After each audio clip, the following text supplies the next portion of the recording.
Hello guys, and welcome to this video where I'm going to be showing you how to create character voice for your animation. So if you are looking for a good voice for your character in your animation, you can use the voices in 11 labs. All you have to do is to go to 11 labs and click on the library option in the voices menu here. Click on the voices. You would see a section called, very similar to the one on my web page, my voices library and collections. Choose library, then click on characters and animation here.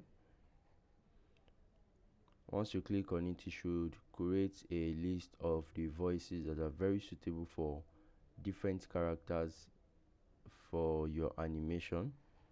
So we can see their titles and we can sample each voice to get to hear how they sound. So this is Beyond the Viking. Okay, seems to be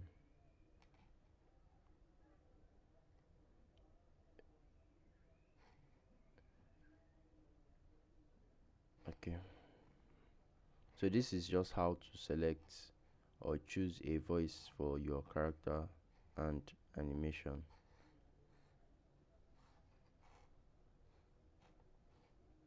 Thank you very much and do have a great day.